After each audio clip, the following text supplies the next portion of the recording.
Bienvenue sur Espace Santé. Espace Santé, votre magasin de remèdes. Espace Santé vous révèle les secrets d'une parfaite santé. Pour votre bien-être complet, soyez branchés sur Espace Santé.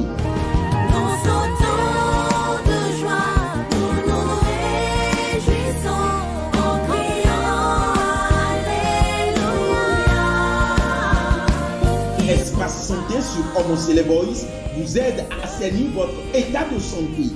Avec Espace Santé, soyez toujours en forme, toujours en forme, toujours en forme. Chers abonnés, amis téléspectateurs, bienvenue sur ce premier numéro de votre émission Espace Santé. Et pour ce premier numéro, nous allons nous entretenir sur l'importance de l'eau sur votre santé. Au-delà d'être une boisson de choix au quotidien, l'eau joue un rôle essentiel dans l'hydratation et le bon fonctionnement du corps.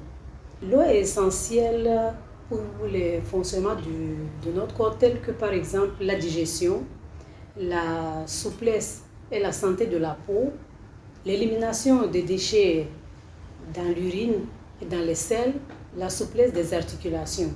Il faut se rappeler que le corps humain composé d'eau à 60%. Et cette eau est partiellement éliminée par la respiration, la formation de l'urine et aussi par la respiration. Et si cette eau n'est pas remplacée, nous risquons d'être déshydratés avec des conséquences potentiellement graves, surtout pour les enfants de jeune âge, les bébés et les personnes âgées. Donc pour étancher la soif, il nous est recommandé de boire de l'eau. Quand nous parlons de l'eau, nous ne parlons pas de boissons sucrées. Et tels que les jus de fruits sont aussi dans cette catégorie parce que même si on n'a pas ajouté de sucre, naturellement les fruits contiennent du sucre. Donc il faut juste boire de l'eau sans sucre, l'eau non gazifiée, température ambiante.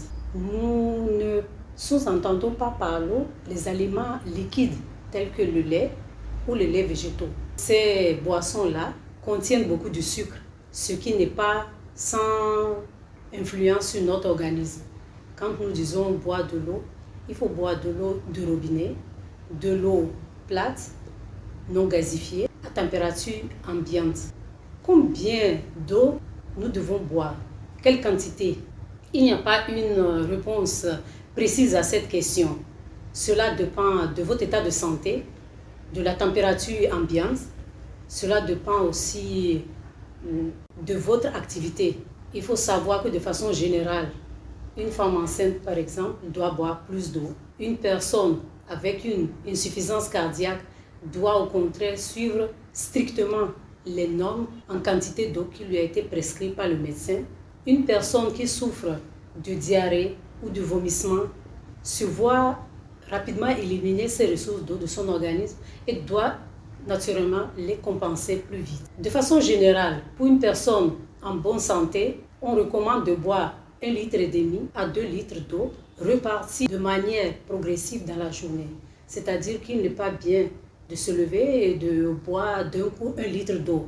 Il serait plutôt recommandé de boire de façon régulière dans la journée à peu près l'équivalent d'un verre d'eau. C'est dans cette quantité nous allons mettre le thé ou le café matinal, la quantité du lait et d'autres boissons que nous allons en prendre dans la journée. Comment savoir qu'on est suffisamment hydraté? La couleur de l'urine est un bon indicateur de notre hydratation. Notre urine doit être d'une couleur jaune pâle ou voire même incolore, sauf le matin quand l'urine est plus concentrée. Les personnes âgées doivent faire beaucoup attention parce que avec l'âge, le réflexe de boire l'eau diminue. Les enfants, par contre, eux, ont soif très rapidement et demandent de l'eau à boire. Mais les personnes âgées doivent apprendre à réapprendre à boire régulièrement de l'eau. L'eau est le meilleur choix pour la prise des médicaments également, car l'eau n'interagit pas avec les médicaments et peut même, dans certains cas, diminuer les effets indésirables des médicaments. Nous sommes au terme de ce premier numéro que vous avez suivi, j'espère, avec beaucoup d'intérêt. En attendant le prochain, portez-vous bien.